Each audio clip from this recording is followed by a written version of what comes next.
How's it going, everybody? Welcome into the Skyline Sports Podcast. I am your host, Jack Hartman, joined, as always, by my good friend, my co-host on the West Coast, Nick Normand. Nick, how you doing tonight? Doing well, Jack. Just awesome to be able to get back with you, man. It's been so many weeks. It's been month and a half for us since we last recorded. Yeah, it's I been a feel while. like the summer kind of just flew by on me. It just clicked with me the other day, where a day or two ago, roommates are talking to me, and I'm just like, "Oh yeah, football's coming up." They're like, "How long?" I'm like, 2 weeks. 2 weeks Yeah, away, we get the opener. Like there is 2 weeks. college football this Saturday, man. Oh man. Yeah. I'm just super excited about it. I warned my roommates last year. I moved in with them about a year and a half ago. And I said to them before football season started, hey, like football I'm invested in. I love football.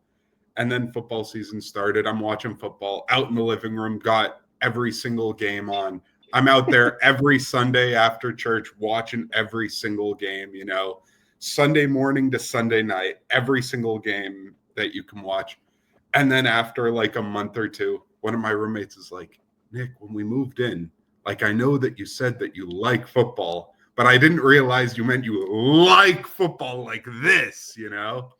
And so I'm ready. I'm ready for the schedule to be back on me, where every Sunday I'm getting off of church, booking at home, trying to catch the Steelers games, trying to catch the primetime games, excited about all the young quarterbacks that are going to be amazing, excited about all the unknowns that we got, all the new players who we think are going to explode this year.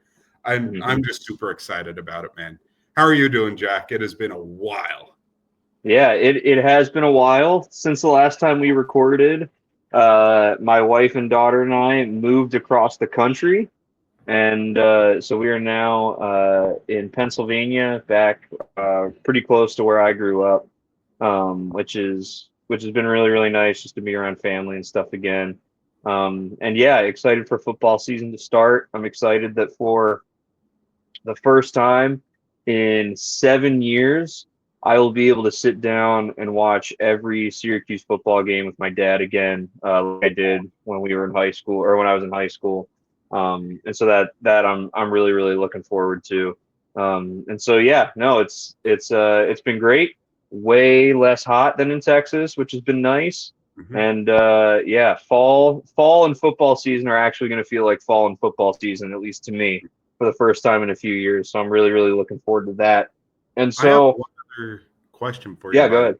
Syracuse. Are you going to go to a Syracuse game this year? You're not too far from them as compared to Texas, obviously, but I'm it's I'm a thinking drive. about it. I'm thinking about it. I'm going to be honest with you. Halloween night, Syracuse Friday night, they're hosting Chapel Bill and the North Carolina Tar Heels. And so I'm thinking about it. I'm thinking about it. We'll see. We'll see what happens. Um, but yeah, but anyway, football season is upon us.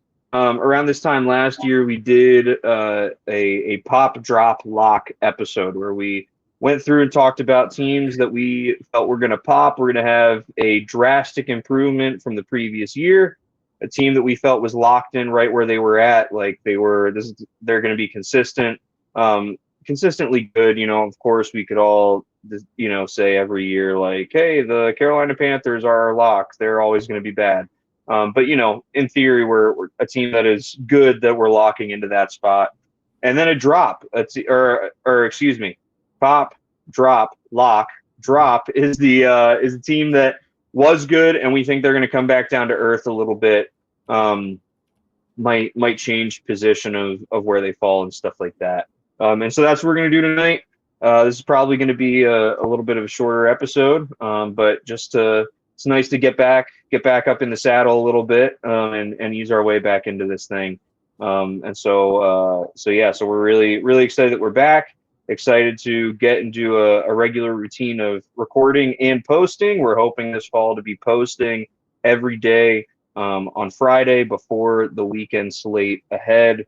If not on Thursday before the Thursday night game, the weekend slate ahead, so that y'all can get to see this and get our sort of live reactions as things are happening, instead of finding out, a week after the games what we thought was going to happen and stuff like that. So all that to say, we're really excited to be back, and we're going to get right into it, starting with our pops. So Nick, we'll go you and then me for all of these. So why don't you give us your pop first? Which team do you think is going to pop this year? Mm-hmm. So for me, pop, like when a lot of people hear pop, I feel like they're thinking like that team that's going to reach another level, like a playoff team that's going to become a Super Bowl contender, like a team that wasn't a playoff team that's catapulting into that can like win a playoff game type of tier. I think pretty easily the Raiders, though, I think they're going to double their win total. I think it's going to be pretty easy for them to win at least 3 more games, if not more than that, 3 or 4 more games than last year. I think they could get a winning record this year if things break right for them, which will be an improvement of 5 games. And I think that will be huge for a team that has not really had consistency over the last couple of years. I think the team's kind of built now to be a little bit more consistent. I think that they're kind of building a culture that's going to be less volatile, that's going to be able to produce some offense that you're going to be able to rely on. Bowers obviously had an incredible rookie season. Jacoby Myers is a good receiver, maybe not a wide receiver one, but Bowers is going to be able to soak up so many of those receptions that Myers can be a really good complement. I think the addition of Ashton Genty with this O-line, that's not a terrible O-line. It's not a great O-line. I'd consider it kind of mediocre. With Geno Smith passing the ball, I think that you're just going to see a grown-up in the room in Geno Smith passing to a great weapon in Bowers, running with a great weapon with Genty, and you have some compliments there. You have some receivers I like Trey Tucker in there. I really just think that this team is going to have at least an average offense, if not a bit of an above-average offense. And I think that the defense isn't going to drag it down. I think Pete Carroll's going to be able to manage this team. I think that this team's not going to be an absolute circus, which it's been for the better part of the last 20 years. I think that this team really has a shot where if things go right, you see them in the playoffs. I don't necessarily think that it's going to happen, but if things break right, even in a great division, 4 really solid teams in that division. Chargers are good. Broncos are good. Chiefs are great every year. I think that the Raiders could sneakily not could not get last in this division. I think they could climb all the way up to second, potentially. Yeah, I think this Raiders team is going to be very, very frisky. I think they're going to be a team that a lot of teams don't want to play, regardless of what their record looks like. I think this is a team that is always this year just going to look better than their record. They're playing the AFC South and the NFC East this year. So playing probably the second best NFC division, but by far the worst AFC division. So that may balance things out there. But yeah, I think looking at this Raiders team feels more like, what we were sort of thinking the Chicago Bears were going to be last year. Not necessarily. There were some people that I think most of us agreed were like, okay, that's a little crazy to think that Caleb Williams is going to come in and the Bears are going to win the division. But everyone was like, this is a team that teams aren't going to want to play, especially near the end of the season. There's playoff races involved. And I'd want to stay away from them. And I think this Raiders team can absolutely do that. I think they're probably 2 seasons away from being genuinely competitive in the AFC. I think this season is going to be a really, really good one. Maybe they have best of the best possible scenario for them and they sneak into the playoffs as a wild card. But more than likely, they are probably going to be, a team that certainly wins more games, hovering right around 500. And but we'll have some awesome building blocks moving forward into the seasons to come. Mm-hmm. Just some of the numbers that I pulled as well. This Raiders team was 29th in scoring. I think that with just their personnel alone, they should be above the bottom 12 teams in the league. They should be pretty clearly top 20 at the bare minimum. I think they could be floating around the 16 range, around the middle pretty easily. and they were 32nd in rushing yards. Ashton Genty, I think, pretty easily should be able to drag them out from that 32nd spot. Hopefully should be able to get them to be not bottom 10. But you never know what the way offensive lines can impact how a running back plays. But with some of these preseason games, like Genty was looking a little bit like Marshawn Lynch in one of these preseason games. I'm not saying that he's going to be that, but I think that he's got the tools for it. I think that this Raiders team has weapons. I think that their offense is just going to be way more respectable. And a respectable offense is going to win you a lot more games, I think. Yeah, totally agree. Like you were talking about, Geno Smith, having an adult in that room that alone is going to be really, really big for this team. I think Geno Smith is the perfect example of, and you see this talked about a lot with when colleges are like, they have a quarterback battle, this guy, super talented, super athletic, has a much higher ceiling, but his floor is also much lower. I feel like Geno Smith is the opposite of that, where ceiling isn't super high. It's high enough that he's, certainly, has the ceiling to be a top 10 quarterback in the league, but we're not talking he's knocking on the door of the Allen, Jackson, Burrow, Hurts echelon, right? But he has a floor that means he's always going to be in the top 20 quarterbacks every season. And I think for a Raiders team that in the last few years has had Aiden O'Connell, Marcus Mariota, had the best of Derek Carr, but also didn't put anything around him when they had it. I think that it'll be a more sure quarterback situation than they've had since pre-Derek Carr getting injured quite a few times there towards the end of his stint in Oakland and then Las Vegas. So my pop, similar situation to yours, but I think that this team is far and away better than the Raiders.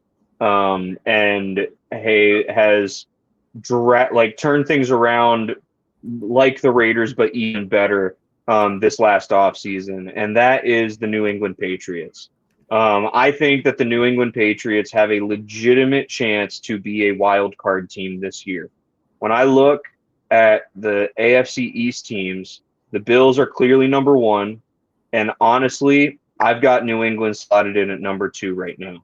I think the Dolphins peaked under Mike McDaniel the season that they made the playoffs and went to Arrowhead and lost that game in the first weekend of the playoffs. I think that was the best that the Dolphins were going to get with Mike McDaniel. They also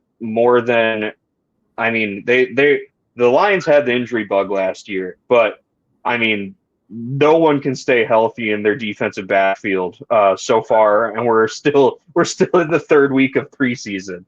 So I don't trust the Dolphins. And the Jets, I love Aaron Glenn. I think he's going to make them, as professional as they were under Rex Ryan eventually, but it's still first year, first time head coach. So I think that the Patriots legitimately have a chance to be competing for a wild card spot this next season. I think we all saw Drake May, and we all really, really like what he's got. We've all seen what they did to improve their offensive line from last year to this year. And Will Campbell, so far watching preseason games, has turned out to be a great, great pick for them. Yes, there were concerns about how long his arms were, but he has shown that, the measurements don't matter when you can play ball. And so that's been a really, really good sight to see for them. They've got him some weapons. It feels like they have improved all over their roster, all over the field in a way that I think will certainly move them up in what I feel like is a crowded division outside of the Buffalo Bills. And so looking at the Patriots schedule this year, they have the NFC South and the AFC North. AFC North is going to be a gauntlet for sure. But also they host Pittsburgh. They host Pittsburgh early on, and they host the Browns.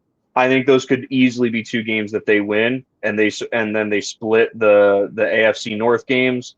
NFC South, they're traveling to Tampa, but otherwise they've got the Falcons and the Panthers at home and the Saints on the road. But I'm not really scared by the Saints in any way, shape, or form, and so I think that could be a division that they win 3 games out of alone. They're going into this year with a last place schedule, which means they're going to be playing teams like the Raiders, like the Titans as well.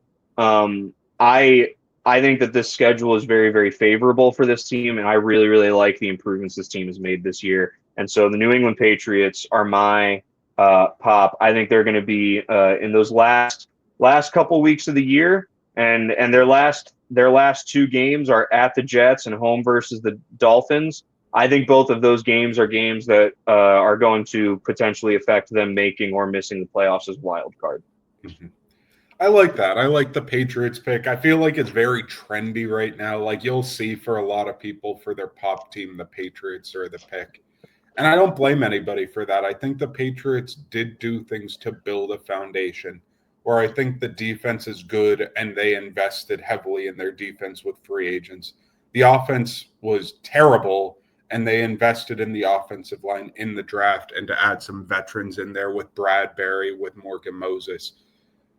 I'm just really concerned with the passing game specifically, where Will Campbell's been a really good run blocker. He's been vicious. He's been nasty.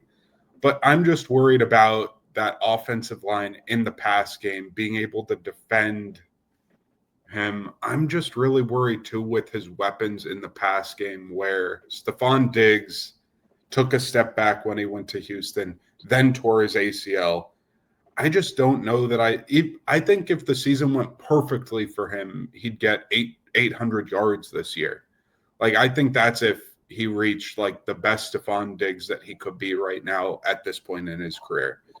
I'm just pretty concerned about his weapons. I think Kyle Williams is interesting who they drafted, but I don't really love the rest of his weapons. I think Pop Douglas is cool, but their tight ends are replacement level. Their wide receivers are potentially the worst weapons group in the league of receivers. I'm just really concerned in that facet. But I think their run game, with how explosive Travion Henderson can be, with how potentially solid their running game could be with the offensive line, I think that the offense should be a lot more respectable. But I don't know if you could necessarily say the pass game is going to be a lot more explosive. And so I think that's kind of what they were looking for partially, but you can't add everything. Yeah. And I mean, here's the thing. I find it hard to believe that their pass protection can be worse than it was last year. We saw the flashes of Drake May last year with that bad pass protection. Mm-hmm. One thing I didn't even mention when talking about how they got better, Mike Vrabel is now their head coach. Mike Vrabel is, in my opinion, I think he's sort of like the new age Mike Tomlin. I mean, he's just successful, right? Like the reason the Titans fired him is because he wasn't doing enough to get them like to the next level, but they were consistently making the playoffs when he was their head coach there, right? And we've seen what the Titans have looked like since they parted ways with him. I think we all agreed that the Patriots would not have made Gerard Mayo their head coach last year if they knew that Mike Vrabel was going to be available. Like, I don't think anyone could have predicted that. And so I think, like you were talking about with Pete Carroll being the head coach of the Raiders and the stability that brings, I think Mike Vrabel does the same thing being the head coach of the Patriots. And I think there will be far better alignment between him and management and Robert Kraft, because he comes from that same cloth, of what it means to be a New England Patriot.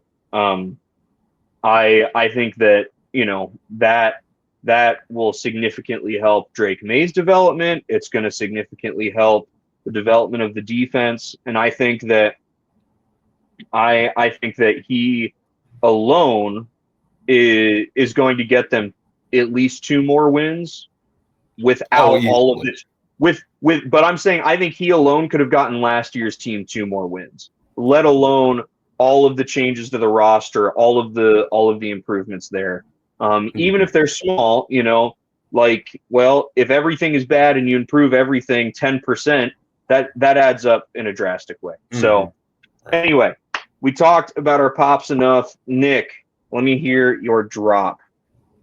Yeah. So my drop is going to be the Lions. I know they're your team, and I get that they're your team. It really concerns me, the double coordinator loss. The double coordinator loss, we saw this with Philadelphia the first time they made the Super Bowl against Patrick Mahomes. We saw them lose both coordinators, one of them in Gannon going to the Cardinals to become the head coach, and the other going to the Colts to become the head coach. And both of those dudes we thought were really smart, were really good coaches. They were really worthy of the jobs that they got. And both of the coaches that left the Lions, I think we view as really smart, really worthy of getting the jobs that they got. Between Ben Johnson and I'm blanking on the name of the coordinator, Aaron Glenn, who went to the Jets.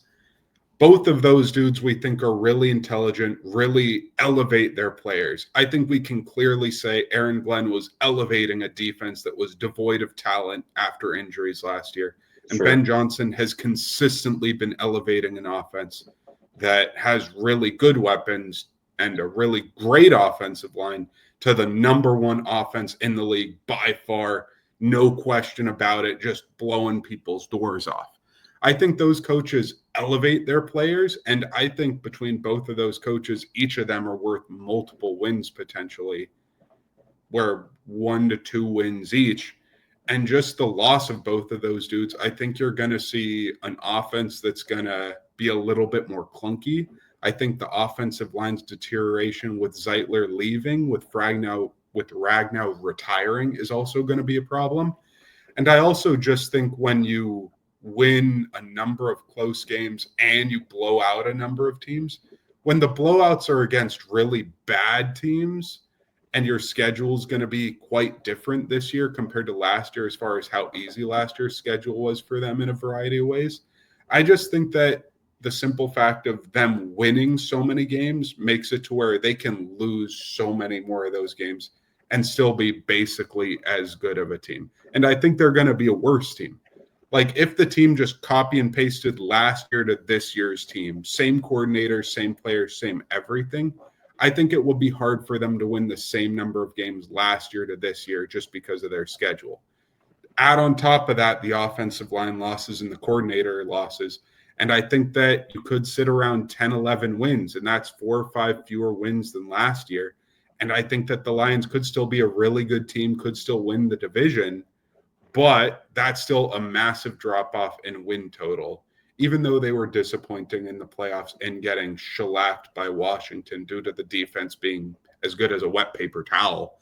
Like, it's still an expectation, I feel like, where we viewed the Lions in that spot last year, where this year I think they could still win a playoff game and could still win 10 games, but just the win total not being as gaudy.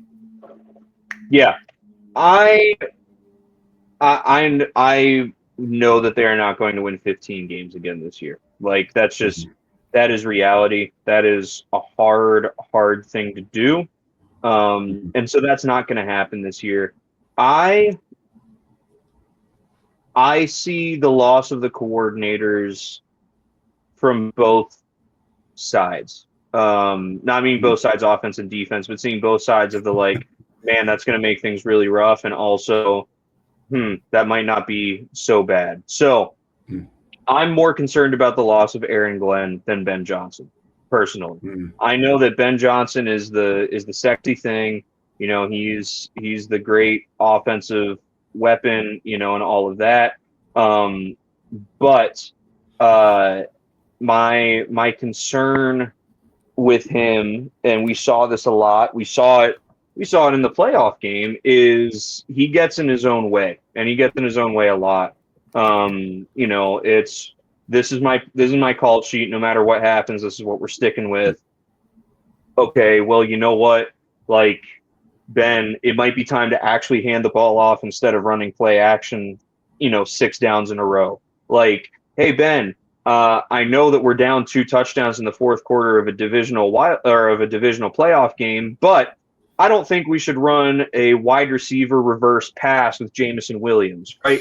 Stuff like that it was just like, this is not smart, like it's there's lots of smart on the chalkboard coming up with plays and drawing up plays. There isn't necessarily as much smart in terms of, okay, what are we doing in this exact moment? So that was my concern with Ben Johnson. And I think that the new hire for the OC it's of the similar ilk. The offense isn't going to change with the new hire, which I think is good. It could be worse. They could have changed the entire offense when they brought in the new guy. But I like that they brought in a guy that will work with that offense. Like, hey, Jared Goff is a top, statistically a top 5 quarterback in the league in this system. He was last year. You can't argue that statistically he was not a top 5 quarterback in the league statistically, last year. Statistically last year. Sure. I said statistically last year. I said statistically, and I said last year. Sure. Right? Sure. So let's bring in a guy that runs the same offense, and let that help. They didn't lose any weapons, right? Offensive line, we'll see. So all that to say, they're going to win less games, right? Like that's definitely going to happen. I still think that they are certainly, the favorites to win the division this year. And that might be winning it by going 12-5 or by going 11-6, because the schedule for the whole division is that much more difficult. Mm-hmm. Sure. I get you there. I just have a lot more concern in that you're talking about Ben Johnson like his play calling is the reason that you are losing in some of these games. Against Washington, he's not the reason that you're losing. You're losing because your defense was without talent. It was so injured and it was so beat up that's why you guys were losing. But to be like Ben Johnson, beholden to the play calling sheet, like, look at him calling the plays that he wants to be. And it's just like, was that a great call? No. Was it creative? Yes. Was that the reason that you lost that game? Hell no. Like, Ben Johnson's not losing you these games. He's the reason that your offense is the tier that it's at. He's not losing these games with any of his play calling, to be honest, in any of the games last year that I can think of. You all obviously lost very few games, but to act like either of the coordinators are the reason you're losing games when they're part of the reason you're winning games. They are definitely not negatives, those coordinators that y'all lost. No, I'm not saying they're negatives as coordinators. And Aaron Glenn, like, I have nothing bad to say about him. I mean, the fact that by week 10 they were bringing in guys off the street and then asking them to start on the defensive side of the ball, like, the fact that happened and they only lost 1 game after that point, and that was a shootout to Buffalo. Like, I couldn't ask for more from Aaron Glenn. I'm just saying, as a Lions fan, like, who saw all of it, who saw everything, I mean, I think people are reacting a little too heavily to the loss of Ben Johnson and are acting like there is nothing. Like, the Lions won't be able to do anything. Like, the offense is going to be terrible now that he's gone. And I'm just saying, hold up. We brought in a guy that's going to run the same offense. And there were very few errors and issues with Ben Johnson, but these were some of them. And they showed up in some bright spots. That's, his play calling in that game against Buffalo, despite them still scoring 42 points, his play calling, not great, right? There were a lot of times in that game that it was like, oh, hey, we just had like 2 drives in a row that we went 3 and out, and then we had an explosive play that was a 60-yard touchdown. It's like, great, see points on the board. It's like, okay, well, in that time, our defense that is decrepit and falling apart then had to go back on the field that quickly and waste their energy trying to stop Josh Allen. Stuff like that. That's like, Again, that is like, okay, we are looking. I am looking for. I'm trying to explain. This is the bad thing with Ben Johnson. Very small, Sure. very minute, not something that's like actually Ben Johnson is a bad coordinator and the Lions are better Sure. off. I would never say Sure. that. But it's also not like he was absolutely perfect and holy, and because of that, him being gone, the Lions are going to suck and the Bears are going to be the best offense since the greatest show on turf. That's the whole point that I'm trying to make. Sure, I get you. I get you. I just mean, though, that, like, I feel like this is the same type of thing when people complain about Kyle Shanahan's play calling, where he was the offensive coordinator for the Falcons who blew the Super Bowl. Did he call a great offensive game that game? He struggled in the second half. He didn't run the ball enough. We know that. But I think that 30 teams would say, oh, can we have Kyle Shanahan as our offensive play caller? They'd sign up for it on the spot. I think that that's kind of what it's like, being like, oh, Ben Johnson. I think 29 teams would be like, give him to us now as our play caller. I just think that he's in that tier where he's clearly, to me, a top 3 to 4 play caller in the whole sport. And so, sure, you can poke holes in that. But as a pure play caller, the greatest among all the greats, Kevin O'Connell has been a quarterback whisperer these last couple of years, getting Josh Dobbs and Kirk Cousins and Sam Darnold to play the best ball of their career. And he still has struggled in the playoffs. They've struggled mightily in the playoffs with some of his play calling. But to be like, oh, man, look, he has these holes, it's fair. But still, like, sure, you can poke holes in anybody. I just don't feel like there's as much of a point when it's somebody who's that amazing. Like, I get it. It's fair. But I think he's just that tier. Yeah, I mean, the reason that I bring it up is because there are people talking about the Lions losing Ben Johnson, meaning they're going from a 15-win team to an 8-win team next year. Oh, no. And I'm like, no. We got to pump the brakes on it. Like, they were always going to regress. You know, that was always going to happen. There's going to be some hiccups and some bumps in the road with the new offensive coordinator. There always are, right? When you bring in new coordinators like that. But, it's not, I don't think that the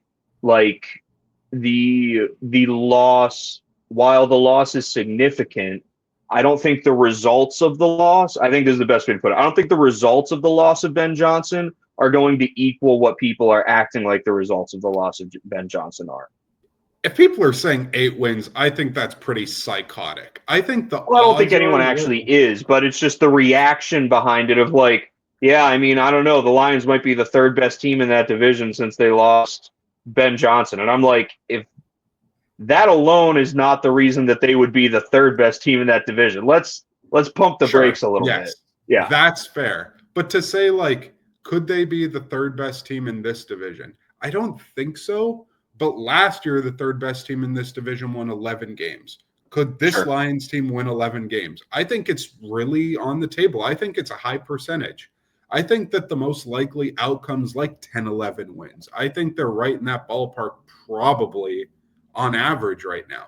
I think that if they got some major injuries, they could drop below that. And I think that if they kept their momentum and didn't have major injuries and Aiden Hutchinson's back being a superstar, that you get to that 12-win range, maybe 13 if everything went great. But I think that they're primed to be in that 10, 11-win range, which is still a big step back in win total to me.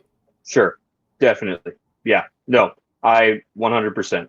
My drop, my drop, and I hate that I have to say this because I want this team to be successful and I want this player to be successful. But my drop is the Cincinnati Bengals. I mean, Joe Burrow, there is an argument that Joe Burrow had the greatest individual quarterback season of all time last year. There is an argument to be made there. Again, I'm talking argument to be made. I'm not saying 100% it is. There's an argument to be made there. I think if the Bengals make the playoffs, then not only is he an MVP finalist, but I don't know how you can make too strong of a debate that it should be anybody but him. That is how great of a year he had last year. Jamar Chase won the receiving triple crown. That's how great of a year he had last year. And they didn't make the playoffs. The best possible thing that could have happened with that team when it comes to offense was what Joe Burrow and Jamar Chase did. They reached the peak, they reached the pinnacle, they hit their ceiling for what that team can be offensively. And they still only won, did they 8 games or 9 games? Nine, I 9 believe. games. They won 9 games. All of that without even, I haven't even mentioned yet, Trey Hendrickson led the league in sacks last year, and he is right now, the Bengals are starting to finally listen to trade offers for him because he is so disgruntled that they're like, all right, we're not going to hang up on you before you get out what you have to say when you call about him, right? Mm-hmm. That is the Bengals. Again, that the best that I can say when it comes to why is this team dropping is you had defensive player of the year caliber performance from your edge, who right now is not going to be playing for you. You had MVP level performance from your quarterback that, your offensive line got worse, and it would just be shocking to see him do that again. And you had triple crown, one of the best wide receiver seasons we've ever seen from your wide receiver one, and he will probably fall back to earth as well. And with all of that, you won 9 games and did not make the playoffs. Mm-hmm. I don't see how they can replicate all of that again. And I just don't see how they can do that. And with that, and with looking at the team, like we said when we were going through team by team in the spring about draft, what is it? We said Cincinnati can draft one offensive player. It better be an offensive lineman. And everybody else needs to be drafted on the defense. That is not what they did. In fact, their first round pick they used on Shamar Stewart, who didn't even play, didn't even show up and participate with the team until a few weeks ago, right? Mm-hmm. I just see no way that the Bengals can even stay where they are, which is a threat to the playoffs. I feel like they're gonna fall off. I mean, the Bengals always start slow and then they find a way to make it work. I think they're going to start slow again, but there's not really going to be anything. They're not going to have what they need to go on a run at the back half of the season like they did this last year. So what do you feel like is going to happen with the Bengals? Because obviously their defense is going to be horrendous. Their offensive line isn't going to be elite. Their receiving core is really good. Their tight ends are good. Joe Burrow's amazing. You're basically saying they're not going to be able to replicate one of the best offenses in the league, one of the top 2 or 3 offenses. But what do you think is going to happen then? If you don't think it's that, what do you think is going to happen? I think they're going to win 2 less games. I think they're going to go 7-10. Mm-hmm. But last year, we were watching them hey, they might do this. They might pull this off. And I don't think at any point in this season they're going to be in a position where we're going to be talking about them they might come back. I think they're always going to be a team that when we get to the last 6 weeks or so of the season and they start putting up the graphics of season ended today, division winners, wild card, in the hunt, I don't think we're ever going to see them on that in the hunt screen because even though they'll technically not be mathematically eliminated, I don't think they're going to be in a position that it's let's mention them, right? Through week 10, they might be 4-6, and you put up that screen, and the last team that you have on there as an in the hunt team is a 5-5 team, right? Sure. And so it's sure, Cincinnati's kind of still in it, but I just feel like they're always going to be 1 or 2 games behind where we're okay, we need to genuinely mention them. Hey, let's take a look at their schedule. What are they going to maybe be able to pull off? And so while I think the record isn't going to be that much of a drop off, I think the way we're talking about them is going to feel drastically different this next year. You think their defense is that bad? Because their defense was horrendous last year. You think show me where it got better? No, you think it's taking a step back though? Is it just Hendrickson if he didn't play, or is it that? Hendrickson and Hubbard, both of their edges from last year right now are gone, right? So that'll, I mean, Hendrickson isn't gone, but for all intents and purposes, there's there's no indication that without them getting a deal done, he's planning on showing up and playing, right? So for all intents and purposes, both of them are gone, which means that their number one edge and pass rusher is Shamar Stewart, a guy who I screamed all throughout last spring should not be drafted as high as he was, because I'm always the guy that's like, if you can't produce in college, how are we going to see you produce in the pros? Anthony Richardson, this athletic freak, didn't really produce in college. Here he is. The Colts have already given up on him and gone with Daniel Jones. He lost his starting job to Daniel Jones, right? So I've always said that. So I think that alone is a massive fallback of their defense. And though I think Jamar Chase and Joe Burrow, I think Jamar Chase and Joe Burrow are probably the top quarterback wide receiver duo in the NFL, because even though I would put Justin Jefferson above Jamar Chase, I think, though I always go back and forth on that, I haven't seen anything from J.J. McCarthy yet, and it would be shocking if he is as good as Joe Burrow, right? Or close enough that it would jump them over that. While I still think that they are that good, I just feel like, similar to us talking about, no matter what happened, I feel like the Lions were going to regress and lose a few less games. I think no matter what, they're going to have great seasons. But, I mean, they had, Hall of Fame level seasons last year, the two of them, right? I think they're just going to fall back a little bit. And I think both of those things combined means that two more of those games that the Bengals scored 35 points and, won instead of lost, I think that might be what it takes for both of those to turn into losses. And yeah, while I think that the drop off in terms of win production is not going to be that severe, maybe they win 8 games, right? I think 7-8 games is where I have them right now. I again haven't seen them much, right?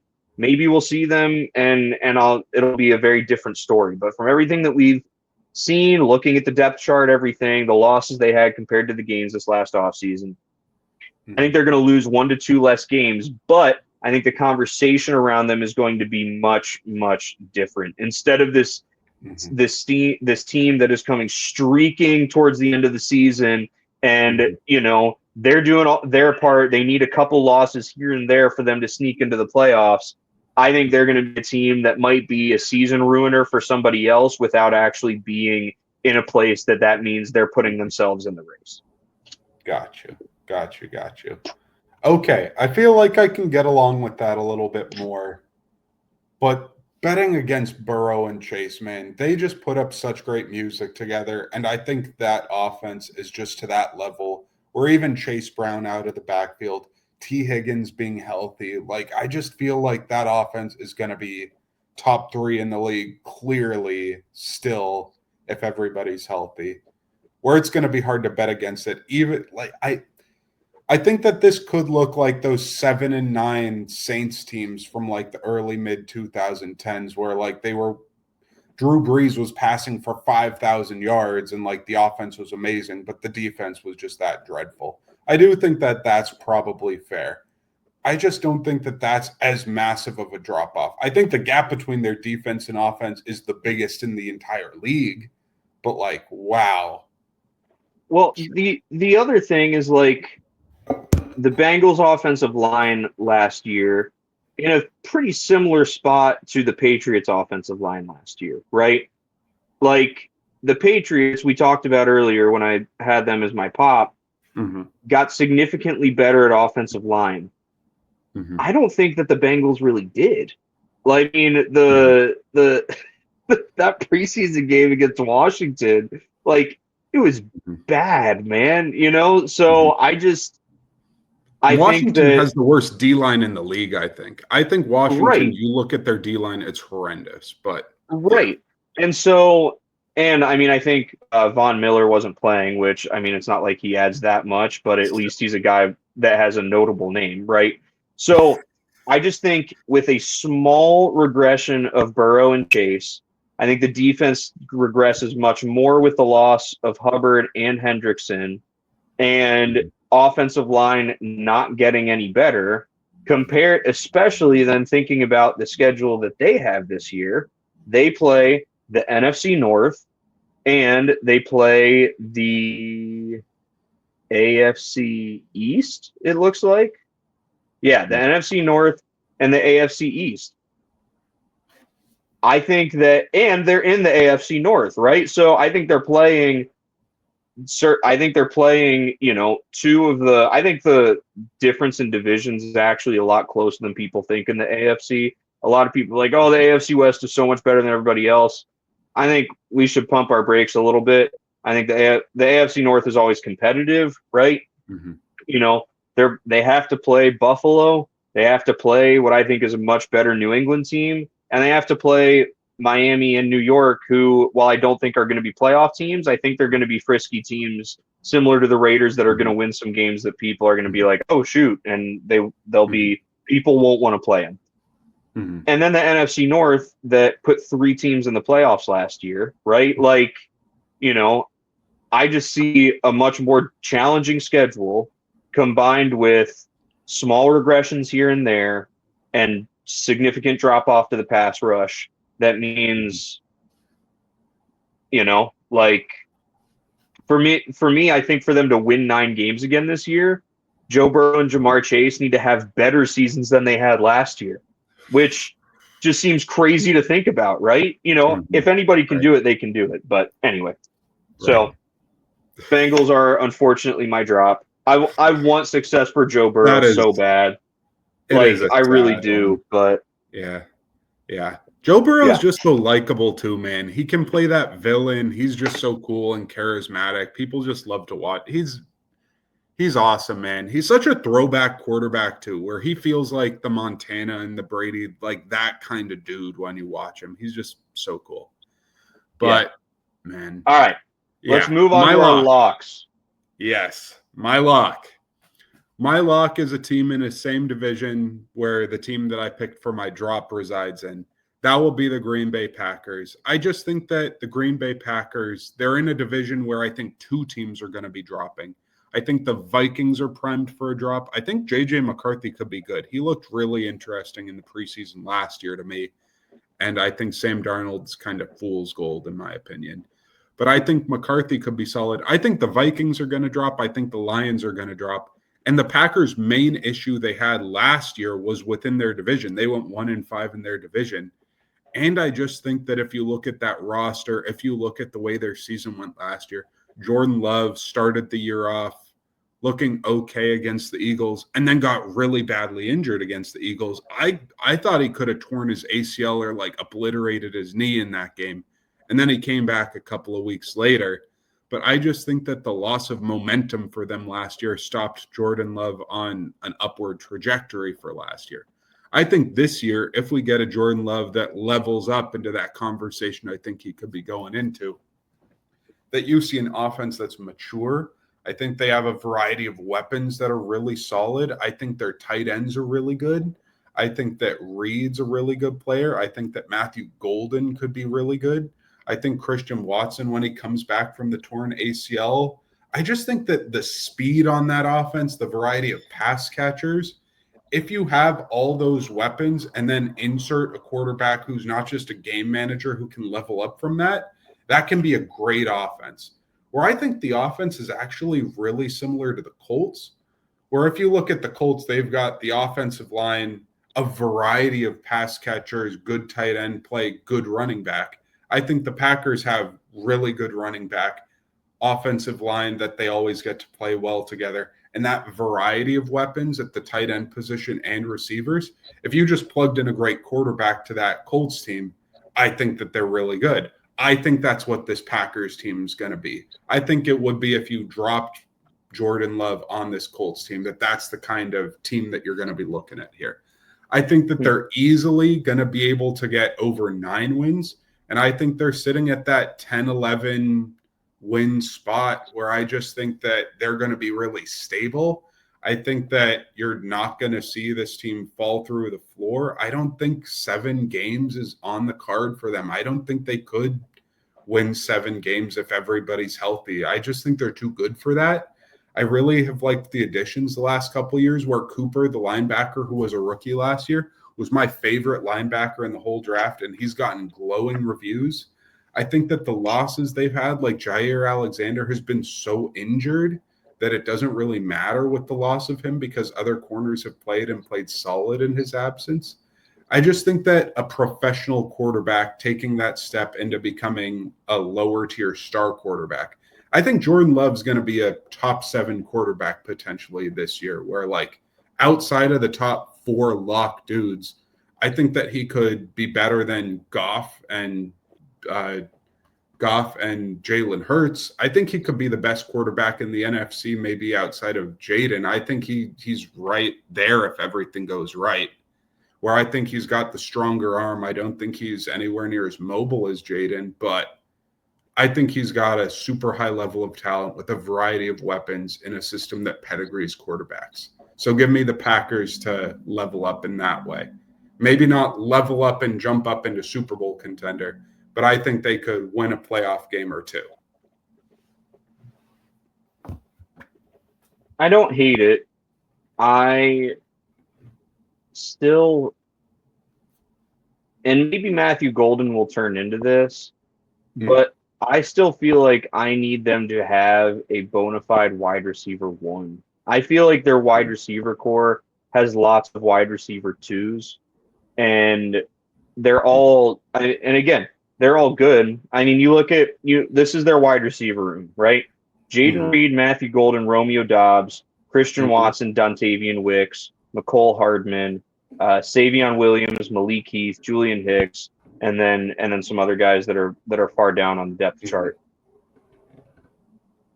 I feel like I don't see, and again, Matthew Golden might turn into this, but looking at it right now, I don't see a pro wide receiver that is like a Jefferson, Chase, Devontae Adams back in the day that is like, you know what? We need to go and we need to go down the field and we need to score on this drive. We need to go win the game on this drive. And so I don't care how hard you press that guy. I'm going to get him the ball and he's going to go make a play. And so that, and I mean, again, sort of nitpicking to say that like, oh, that's my concern. But I think that is a concern that would appropriately put them in the lock category of they were an 11-win team last year that made it to a wild card and won a game, won a playoff game. Oh, no, they didn't. They did not win a playoff game. The year before they won the playoff game against Dallas. Yeah. Last year they didn't. They lost to the Eagles, I think. Yes. Yeah. But so I think they're you appropriately put them in lock of 11-win team making the playoffs, probably is a wild card, though they're going to be frisky and potentially competing for the division. And we'll see what happens in the playoffs. They might be able to win a game on the road. So I think they're appropriately put there, but everything that I said would be the reason why I'm like, I'm not ready to say they're taking that step that like, okay, they're going to win 13 games and they're going to win the NFC North and they're actually going to be playing for the 1 seed. Like I'm not ready to say that yet. And also I still have hesitations about Jordan Love. I think it'll be interesting. I think it'll be very interesting after this year to look at Jordan Love, Tua Tagovailoa, and Trevor Lawrence, the 3 quarterbacks that got those massive deals 2 summers ago. And to see like, okay, those teams were in a place that's like, we got to pay our guy, but should you have? I think it'll be interesting after this year to examine that a little bit. But I don't hate the Packers as a lock where they are. I think they're a really good lock. I just think that if you're looking at the rest of their division taking a step back, that they're kind of step back proofed a little bit, if that makes sense. Gotcha. Yeah, no, that makes sense to me. All right, my lock. My lock is a team that I really struggled where to put this team. I knew I wanted to use this team. I could see them being a pop. I could see them being a drop. But in the end, I think that they are – I like them. I like them as a lock. This team has done very well in the in the last 5 years or so, they've consistently been winning their division during that time. They have gone through quarterback and coaching changes and have still been successful in their division. They have one of the most underrated wide receivers in the history of the National Football League. And I really, really like this team, especially in their division. That is it's this team, and then it's a lot of question marks, and that is the Tampa Bay Buccaneers. The Tampa Bay Buccaneers have basically, since Brady got there, they've been successful. Now, the year that they won the Super Bowl with Brady, they didn't win their division. But every year since then, they have run the NFC South. They have taken care of business. What? They've won the division every year since then. Yeah, but they went 7-9 and won the division one year. So saying ran the division, they won it tied 7-9. Run the division's a little bit strong, but you're right. They have won the division. If you look at the banner that shows division titles, they have it for the last 5 years. So regardless, the Tampa Bay Buccaneers, I really like them a lot. I really like them in this division. I'm really intrigued by the Atlanta Falcons. I'm really intrigued to see what they look like with Michael Penix Jr. at the helm for the whole season.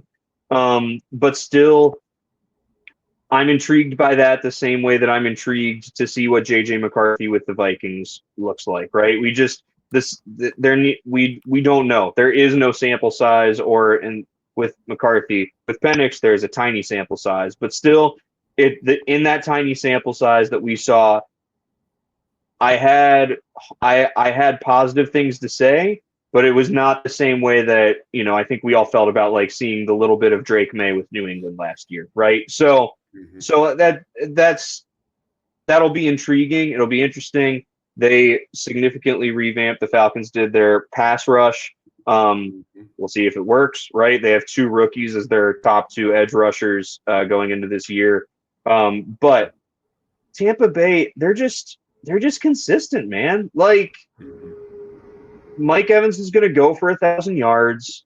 Like that's what's going to happen. This team is going to win 11 games, right? And they're going to be right there, probably in the 3 seed, maybe the 4, but around there. They're not gonna do anything that's like, whoa, the Buccaneers, they might be, I don't think we're gonna talk about them as Super Bowl contender in the regular season, as in look how great this team is.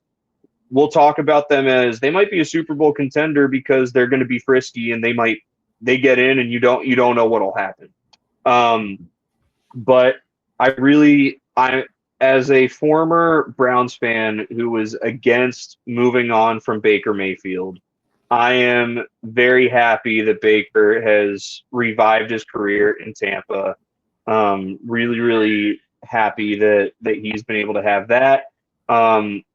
They've got a good team. They drafted Emeka Egbuka out of Ohio State this year, who has been having a phenomenal preseason and has been looking really good.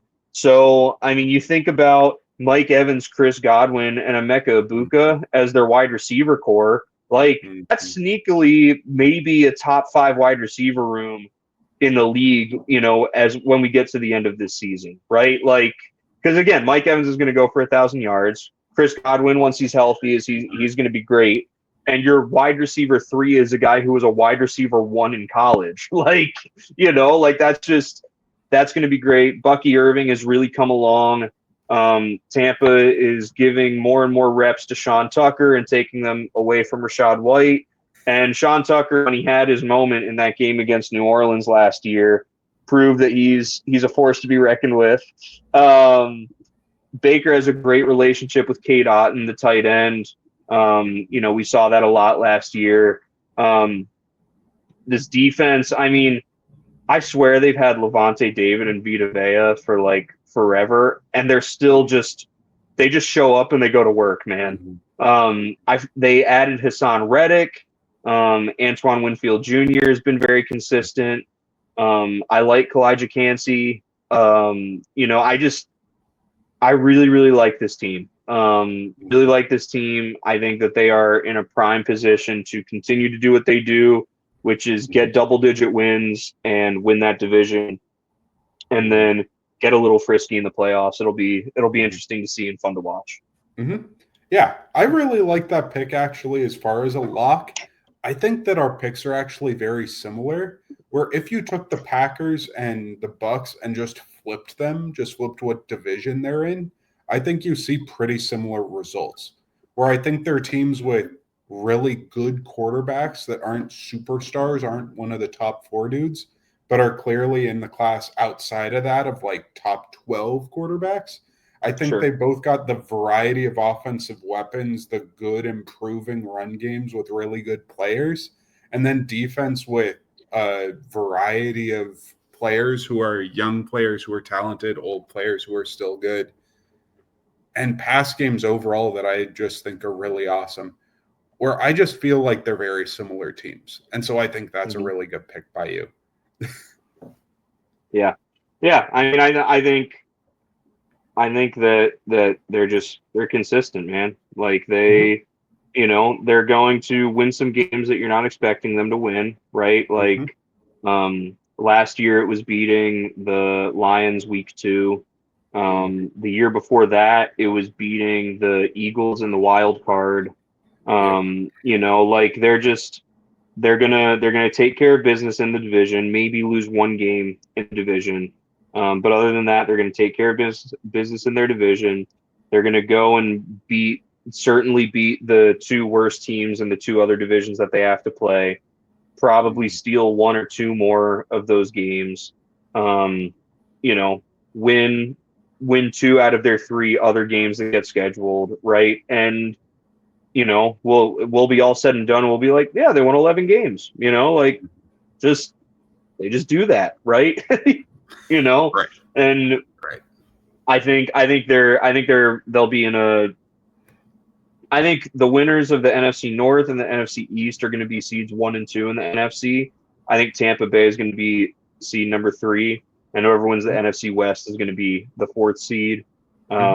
Just because I think the NFC West, those teams are all going to beat each other up a little bit more, while also they're going to beat each other up similar to the NFC East and NFC North. But I also think that all of those teams are like a rung below the top 3 of those other 2 divisions. So, yeah. So, all right, y'all. We have gone for an hour. We thought, hey, maybe this will be a short one. It never is when we get on here. But thank you all so much for tuning in and listening. We're really, really excited to be back on the grind. Nick, what are we doing next week? Next week, are we going to do our division winners predictions, I believe? Yes. And awards. Those are the 2 things we're going to be doing. Division winners and awards. Awards are a lot of fun because I feel like we got to get them to coincide with these pop drop locks and our division winners, where it's very rare to see an MVP like a Joe Burrow last year who was amazing but didn't make the playoffs. Like, it's just hard to predict that when you have an amazing player. Which honestly, if we're thinking about most valuable player, I think if Joe Burrow isn't on that team, they win 3 games. So if we're talking about most valuable in terms of wins, he may have been the most valuable in terms of, in baseball they have the WAR stat, wins above replacement. Yeah. I think his WAR would have been pretty darn high. But anyway, so next week, division winners and awards. And we're looking forward to doing it as we ramp up for the start of the football season. There are preseason games happening right now as we're recording this, including your Steelers, who are beating the Panthers. I was watching them 16-10. So, hey, normal Steelers game. Love that. All right, y'all. Hey, thank you all so much. Have a good one.